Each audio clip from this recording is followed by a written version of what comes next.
एक मर्द ਨੂੰ ਬਾਇਓਲੋਜੀਕਲੀ 64 ਔਰਤਾਂ ਦੀ ਜ਼ਰੂਰਤ ਹੈ। ਇਸਲਾਮ ਨੇ ਤੇ 4 ਤੀਕਰ ਦੀ ਇਜਾਜ਼ਤ ਦਿੱਤੀ ਹੈ ਤੇ ਕਿ ਮਰਦ ਇੱਕ ਔਰਤ ਦੇ ਨਾਲ ਟਿਕ ਨਹੀਂ ਸਕਦਾ, ਇਸ ਲਈ ਬੋਰ ਹੋ ਜਾਂਦਾ ਹੈ। ਇੱਕ ਬਤਖ ਮੇਲ ਜਿਹੜਾ ਹੈ ਉਹ 21 ਬਤਖਾਂ ਸੇ ਕਾਫੀ ਹੁੰਦਾ ਹੈ। There are still dangers on the surface.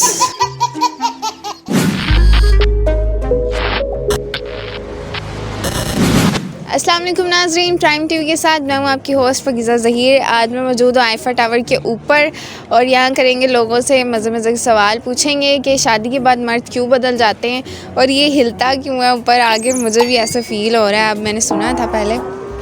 यहाँ पे कुछ जो है वो लोग खड़े हुए हैं, हम इनसे पूछते हैं कि इनका क्या ओपिनियन है। अस्सलाम वालेकुम। वालेकुम सलाम। की हाल है? अलहमदुलिल्लाह, तुम सुनाओ। मैं भी ठीक हाँ। तो डर नहीं लग रहा है इन्नी उच्ची आके? नहीं नहीं, ज़रा भी नहीं। बिल्कुल नहीं लग रहा। ਮੈਨੂੰ ਦੱਸੋ ਕਿ ਉੱਤੇ ਆ ਕੇ ਹਿਲਦਾ ਕਿਉਂ ਹੈ ਆਈਫਾ ਟਾਵਰ? ਇਹਦੀ ਦੋ ਤਿੰਨ ਵਜੂਹਾਤ ਨੇ। ਪਹਿਲਾ ਤੇ ਇਹ ਕਿ ਆਪਾਂ ਉੱਤੇ ਬਹੁਤ ਜ਼ਮੀਨ ਦੇ ਉੱਤੋਂ ਤੇ ਹਵਾ ਦਾ ਜਿਹੜਾ ਪ੍ਰੈਸ਼ਰ ਹੈ ਉਹਦੀ ਵਜ੍ਹਾ ਤੋਂ ਬਿਲਡਿੰਗ ਜਰਾ ਥੋੜ੍ਹੀ ਜਿਹੀ ਹਿਲਦੀ ਹੈ। ਬਾਕੀ ਅਰਥਕੁਏਕਸ ਦੀ ਵਜ੍ਹਾ ਤੋਂ ਜਾਂ ਫਿਰ ਥੋੜ੍ਹੀ ਜ਼ਮੀਨ ਦੀ ਮੂਵਮੈਂਟ ਇੱਦਾਂ ਦੀ ਹੈ ਉਹਦੀ ਵਜ੍ਹਾ ਤੋਂ ਥੋੜ੍ਹਾ ਬਹੁਤ ਹਿਲਦਾ ਹੋਏਗਾ। ਇਹੀ ਦੋ ਤਿੰਨ ਰੀਜ਼ਨ ਹੈ, ਉਸ ਤੋਂ ਇਲਾਵਾ ਤਾਂ ਕੁਝ ਨਹੀਂ ਹੋ ਸਕਦੀ। ਅੱਛਾ, ਮੈਨੂੰ ਤੁਸੀਂ ਬਹੁਤ ਜ਼ਿਆਦਾ ਸਮਝਦਾਰ ਲੱਗ ਰਹੇ ਹੋ। ਮੈਨੂੰ ਦੱਸੋ ਕਿ ਸ਼ਾਦੀ ਤੋਂ ਬਾਅਦ ਮਰਦ ਬਦਲ ਕਿਉਂ ਜਾਂਦਾ ਹੈ?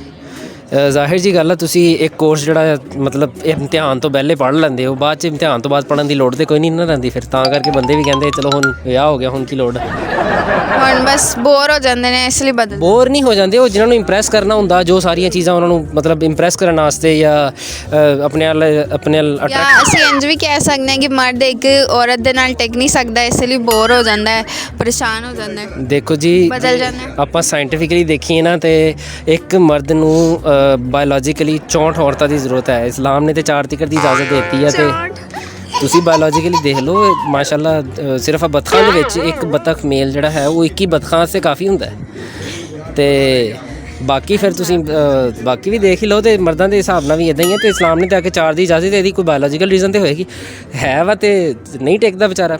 ਅੱਛਾ, ਮੈਨੂੰ ਦੱਸੋ ਕਿ ਥੱਲੇ ਜ਼ਮੀਨ ਤੇ ਵੀ ਤੁਹਾਡਾ ਦਿਮਾਗ ਇੱਦਾਂ ਹੀ ਚੱਲਦਾ ਹੈ ਜਾਂ ਫਿਰ ਇੱਥੇ ਹੀ ਬਸ ਲੱਤਰ ਚੱਲ ਰਹੀ ਹੈ? ਇਹ ਹਵਾ ਦੇ ਉੱਤੇ ਆ ਕੇ ਪ੍ਰੈਸ਼ਰ ਘੱਟ ਹੁੰਦਾ ਹੈ ਤੇ ਦਿਮਾਗ ਜ਼ਿਆਦਾ ਚੱਲ ਪੈਂਦਾ ਤੇ ਪਾਣੀ ਦੇ ਵਿੱਚ ਮੈਨੂੰ ਨਜ਼ਰ ਬਹੁਤਾ ਆ ਜਾਂਦਾ ਵਾ।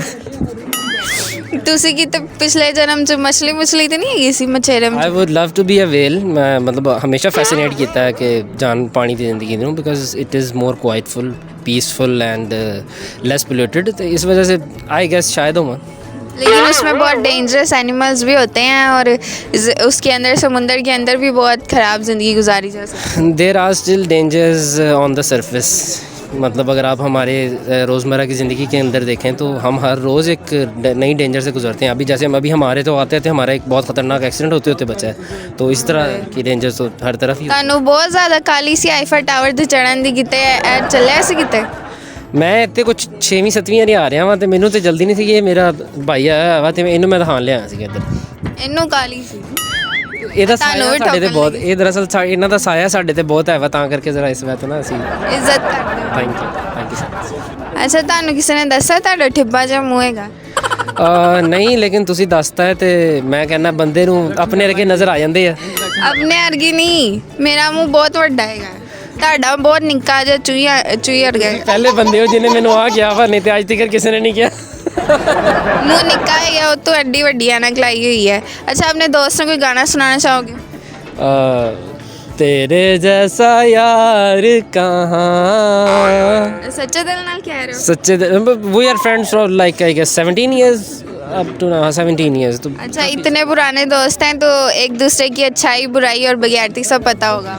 अल्हम्दुलिल्लाह we know each other better than our families, better than I guess our roommates, anyone else we know each other better। हाँ, कॉलेज में जाहिर है इतना पुराना आप लोगों का रिलेशनशिप है तो हो जाती है अच्छी अंडरस्टैंडिंग। इतना टाइम हम लोग फैमिली के साथ नहीं गुजारते।